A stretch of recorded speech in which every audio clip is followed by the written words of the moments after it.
Season 5, episode 10 of Next Level Chef has ended, but I am just getting started. Welcome to the official, unofficial Next Level Chef podcast.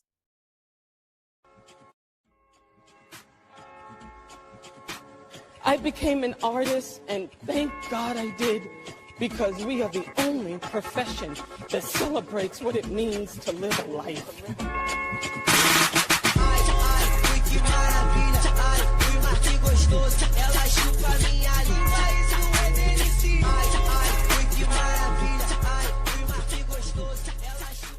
Good morning, good evening, good afternoon, wherever this podcast may find you. I hope that it finds you in great spirits. Welcome back, friend, and welcome if you are new. I am your host, Honest M of the Dear Showrunner podcast, a podcast that is all about TV, and just a little life. And this season, we are covering Next Level Chef, where our chefs have the chance to win a $250,000 prize as well as a year-long mentorship.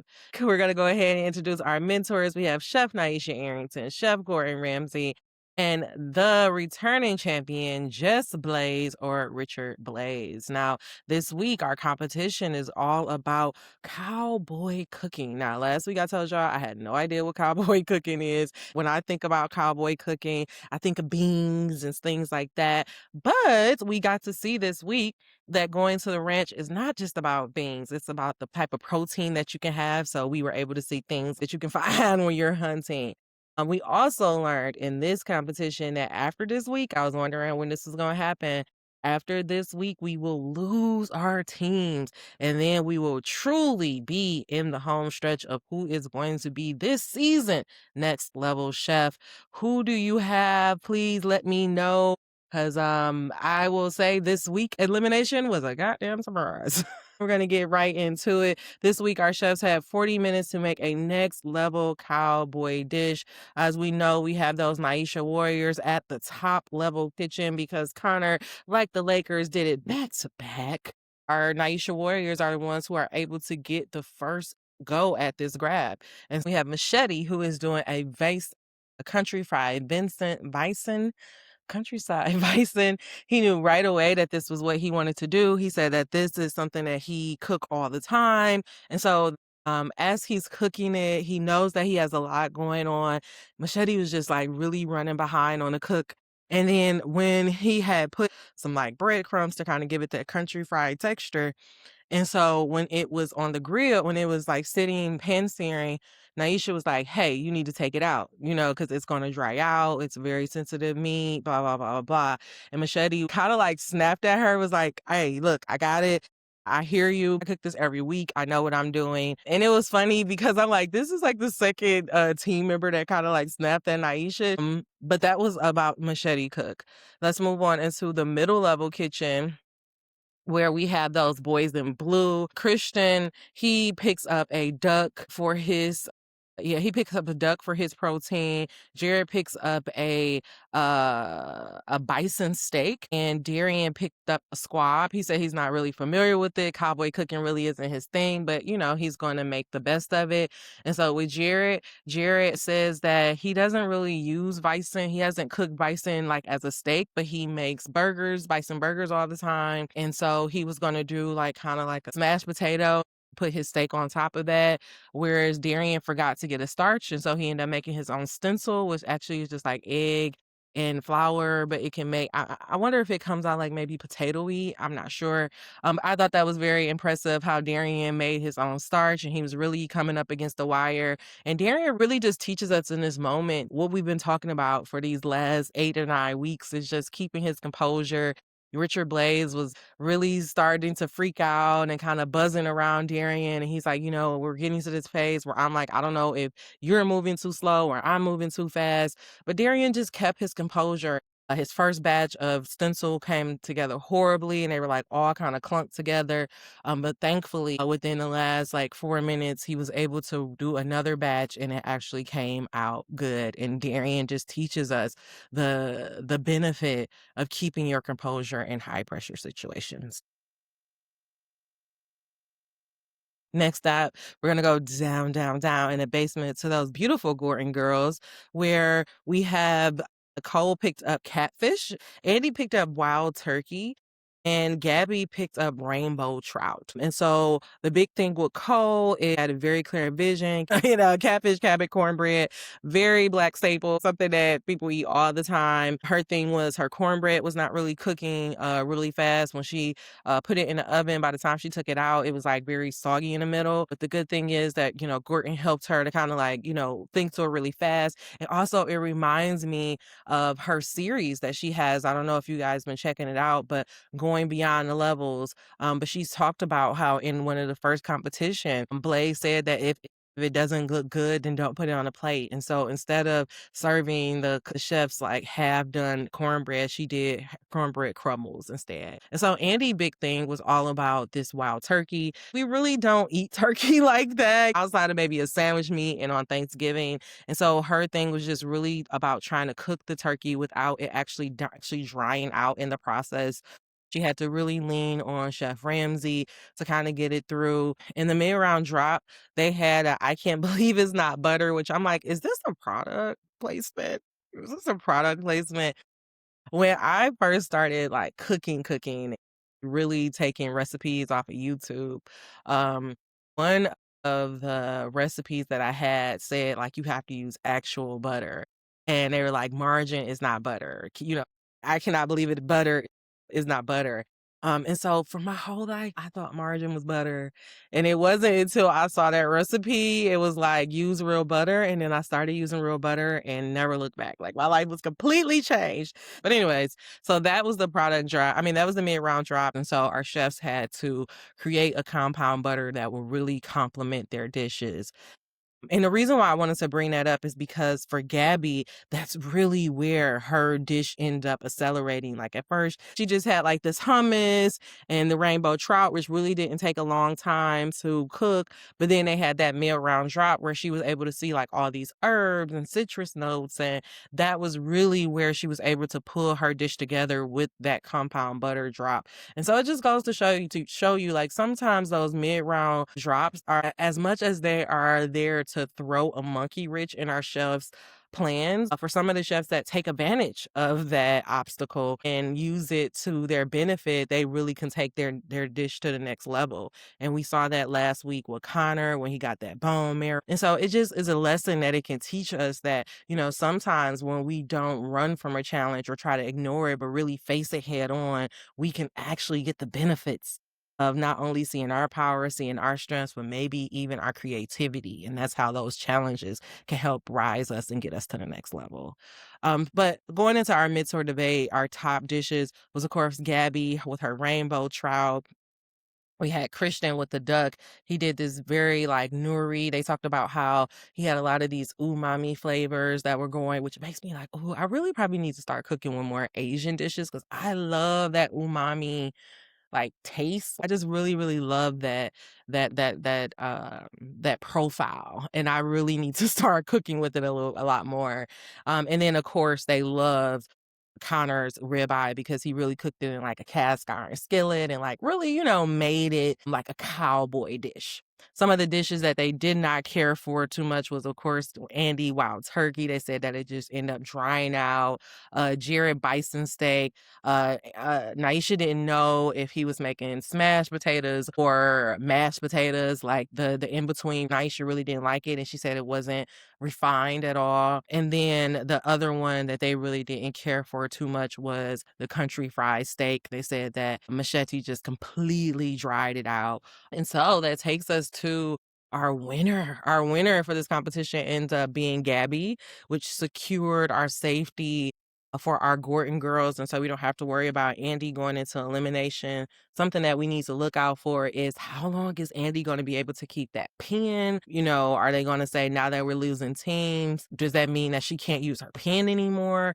That's something that we need to look for. But also, shout out to Andy. Like, she went through the whole competition and never even had to use that pen. Like, first of all, she's the only person with the pen and she never had to bust it out once. And I just want to say, like, Andy, I take off my hat to you.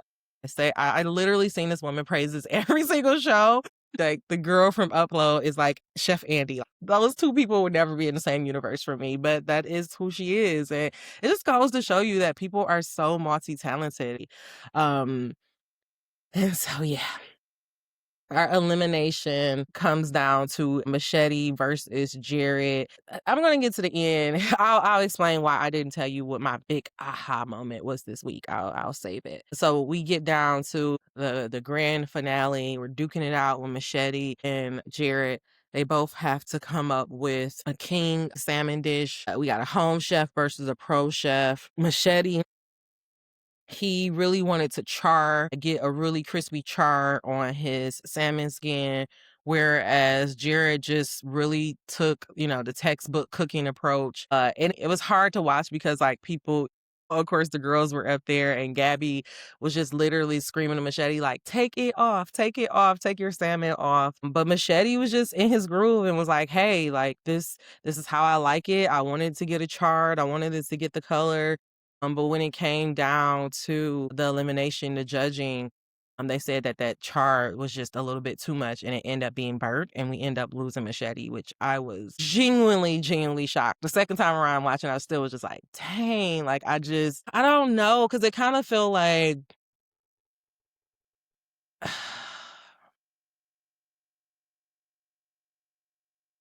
I'm just gonna say it. I wonder if the reason why we lost Machete, like, is it more of a cultural difference? And of course, like, Machete's not a black man, but I do know people in the South, they tend to just put more seasoning and, like, I don't wanna say overcook their food, but cook their food just in a different way. And I'm just wondering if the way that Machete prefers to eat his food versus the way that the chefs or the professionals are supposed to eat it, if that was the reason why he was truly eliminated. Just something to think about. I really thought Machete was gonna go down to at least the top 4, top 3.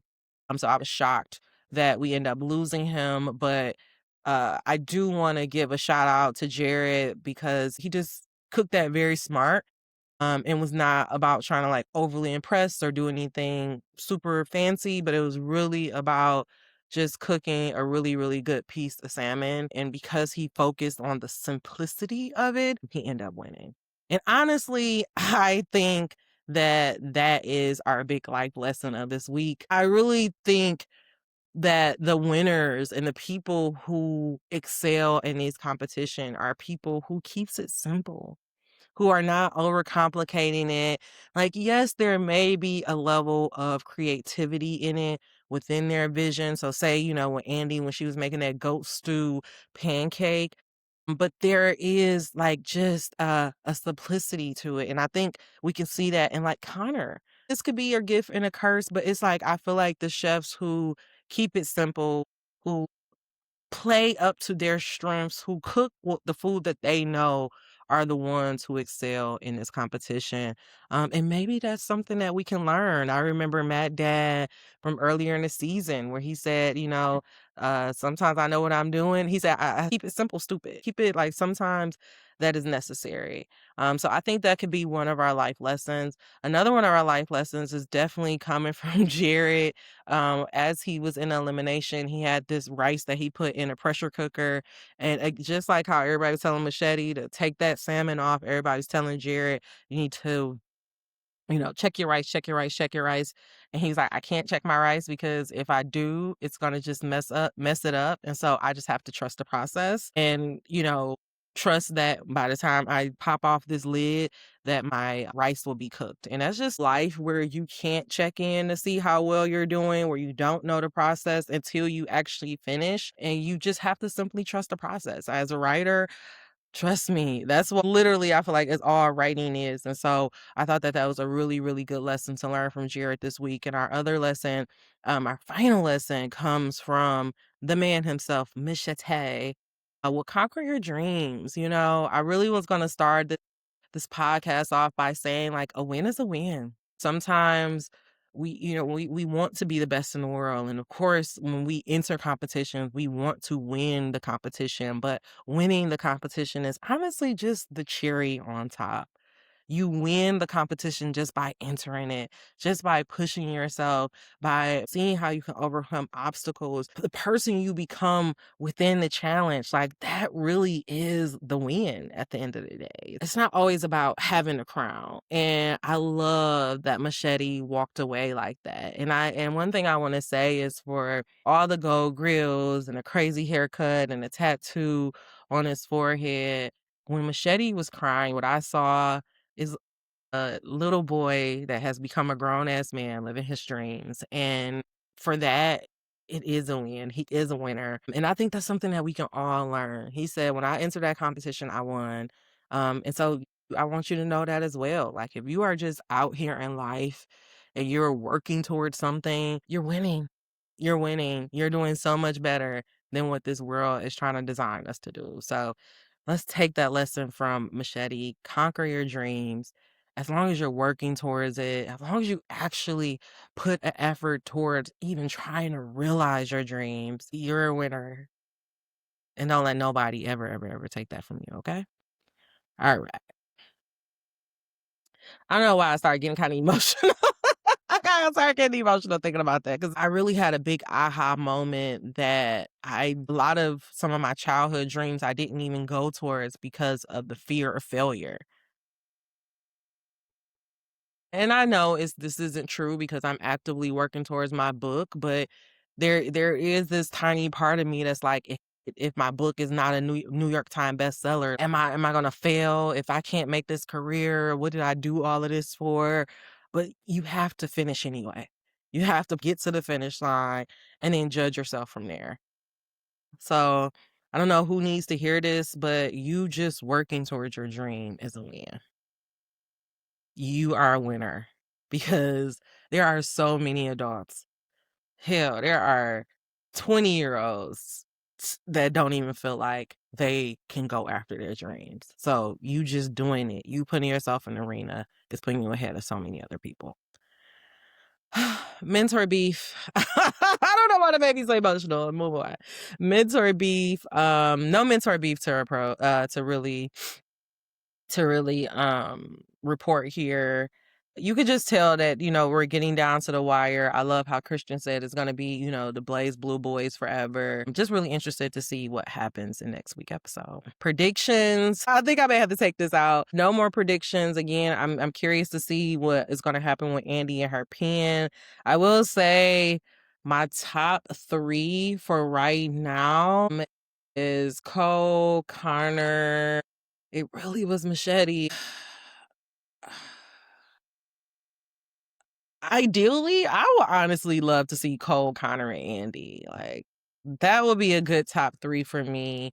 But I don't know. Daniela is scrappy, and Darian clearly have shown that they're not going down with a fight. So to be curious to see who ends up getting eliminated. I'm just here for a good end game. One thing that we do need to watch out for is there going to be a double elimination? Because I need to look and see. I want to say that Next Level Chef is over like the second week in May, and we still have like 8 contestants, and it's not 8 weeks left. Yeah, so they don't have a date on the like online. But they're saying late April, early May. We are literally already 2 weeks into April. So we only got literally we only got 3 or 4 more episodes and we have 8 contestants. So I kind of think we have a double elimination coming up. Like I'm curious to see what's gonna happen. That is my next prediction. What do you think? Send me an email or comment. Next episode, I'm gonna be back at it. We're getting down to the wire. We're at our top 8. The little sneak preview that we got is just that it's going down. Who knows what that means? Oh my God, what if they do the platform not stopping again? Like, what if that happens again? Like, what if that's like the new thing for the whole finale, like the end game? Like, the platform is never gonna stop. Like, that would be crazy. But that is it, y'all. I have made it to the end of the episode. You already know what I'm going to say. Until we meet again, dream those dreams. Never let the internet rush you, and never ever let someone tell you what you cannot do. I am your host, Honest Am, of the Dear Showrunners podcast. If you love what you hear here, please check me out at www.honestlysis.com. We just released our first newsletter as we starting up our new season. So make sure that you check that out. I have a little little special bonus coming to the Honestly Sis fam in 2 weeks. If you're curious to learn about that, make sure you join our mailing list at www.honestlysis.com. Now, thank you, friend, so much for helping my dreams come true. Now, get your ass out there and work on your own. All right, friend, I will see you at the top or in the next level.